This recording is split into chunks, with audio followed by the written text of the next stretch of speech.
Hi hello. ഇന്ന് നമുക്ക് നല്ലൊരു ടേസ്റ്റുള്ള നാടൻ ബീഫ് കറി റെഡിയാക്കി എടുക്കുന്നത് എങ്ങനെയാണെന്ന് നോക്കാം. നല്ല ചപ്പാത്തിൻ്റെയും പൊറോട്ടൻ്റെയും കൂടെ കഴിക്കാൻ പറ്റുന്ന നല്ലൊരു ബീഫ് കറിയാണിത്. അതിനു വേണ്ടി ഞാൻ 1 കിലോ ബീഫ് കഴുകി വൃത്തിയാക്കി ഒരു കുക്കറിലേക്ക് ഇട്ട് കൊടുത്തിട്ടുണ്ട്. ഇതിലേക്ക് ഒരൽപ്പം മഞ്ഞൾപ്പൊടി, കുരുമുളക് പൊടി, ഇഞ്ചി വെളുത്തുള്ളി പേസ്റ്റാണ്. ഇതിലേക്ക് ആവശ്യത്തിനുള്ള ഉപ്പ് കൂടി ഇട്ട് കൊടുക്കാം. കൂടെ തന്നെ ഒരു തണ്ട് കറിവേപ്പില കൂടി. ഇനി ഇതിലേക്ക് ഒരല്പം വെള്ളം കൂടി ഒഴിച്ച് നമ്മൾ നല്ലപോലെ ഒന്ന് മിക്സ് ചെയ്തെടുക്കണേ. വെള്ളം അധികം ആവരുത്. ഈ ബീഫ് വെന്ത് വരുന്ന സമയത്ത് ഈ ബീഫിനകത്തുള്ള വെള്ളം ഇതിലേക്ക് ഇറങ്ങിക്കോളും.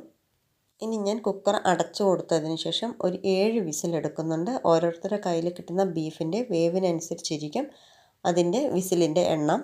ഇനി വേറൊരു പാനിലേക്ക് വെളിച്ചെണ്ണ ഒഴിച്ച് കൊടുത്തിട്ടുണ്ട്. എണ്ണ ചൂടായതും അതിലേക്ക് 3 കരയാമ്പും 3 ഏലക്ക കൂടി ഇട്ട് അതൊന്ന് മൂത്ത് വരുന്ന സമയത്ത് അതിലേക്ക് ഒരു കൈപ്പിടി അളവിൽ ചെറിയുള്ളി വട്ടത്തിൽ അരിഞ്ഞതും ഒരു വലിയ സവാള ചെറുതായി അരിഞ്ഞതും കൂടി ഇട്ട് നമ്മൾ നല്ലപോലെ ഒന്ന് വഴറ്റിയെടുക്കണം.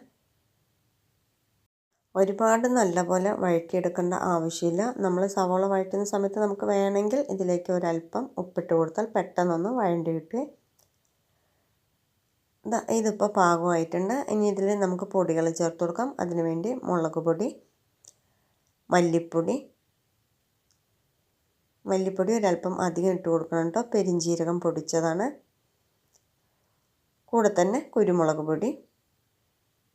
ഇതിലേക്ക് ഗരം മസാല കൂടി ചേർത്ത് കൊടുക്കുന്നുണ്ട്.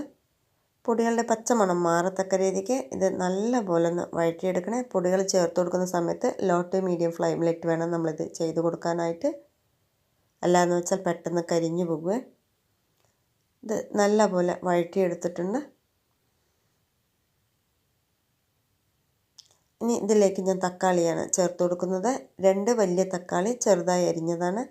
ഇത് ഉടയത്തക്ക രീതിക്ക് നമ്മൾ നല്ലപോലെ ഒന്ന് വഴറ്റിയെടുക്കണേ.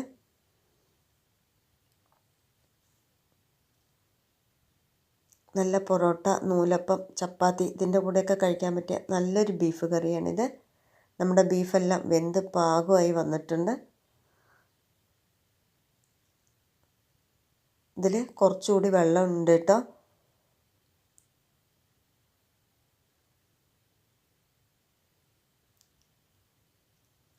ഇത് നമുക്കിനി ഈ വഴറ്റി വെച്ചിരിക്കുന്ന സവാളയിലേക്ക് ഒഴിച്ചു കൊടുക്കാം. ഇനി നല്ലപോലെ ഇതൊന്ന് മിക്സ് ചെയ്തെടുക്കണേ. ഈ മസാല ബീഫിൻ്റെ എല്ലാ ഭാഗത്തും പിടിക്കത്തക്ക രീതിക്ക് നല്ലപോലെ ഒന്ന് വഴറ്റിയെടുക്കാം. ഇതിലേക്ക് ഞാൻ 4-5 പച്ചമുളക് നെടുകെ കീറിയതും ഒരു തണ്ട് കറിവേപ്പിലയും കൂടി ഇട്ട് കൊടുത്തിട്ടുണ്ട്. ഒരല്പം മല്ലിയില കൂടി. ഇനി ഇത് നല്ലപോലെ ഒന്ന് മിക്സ് ചെയ്തെടുക്കണേ. ഇത്രയേ ഉള്ളൂ, നമ്മളുടെ ബീഫ് കറി റെഡി ആയിട്ടുണ്ട്. അടുത്ത വട്ടം ബീഫ് മേടിക്കുകയാണെങ്കിൽ ഇതുപോലെ ഒന്ന് ചെയ്ത് നോക്കണേ. ഇത് കഴിക്കാനും നല്ല ടേസ്റ്റാണ്.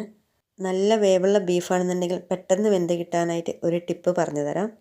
ബീഫ് വേവിക്കാൻ വെക്കുന്ന സമയത്ത് ആ കുക്കറിലോട്ട് തന്നെ ഒരു കഷ്ണം ചിരട്ട കൂടിയിട്ട് വേവിക്കുകയാണെന്ന് വെച്ചാൽ ബീഫ് പെട്ടെന്ന് വെന്ത് കിട്ടി നല്ല സോഫ്റ്റ് ആയിരിക്കും. ബീഫ് വേവായതിനു ശേഷം ചിരട്ട എടുത്ത് കളയാൻ മറക്കല്ലേ. വീഡിയോ ഇഷ്ടപ്പെട്ടാൽ സബ്സ്ക്രൈബ് ചെയ്ത് സപ്പോർട്ട് ചെയ്യണേ.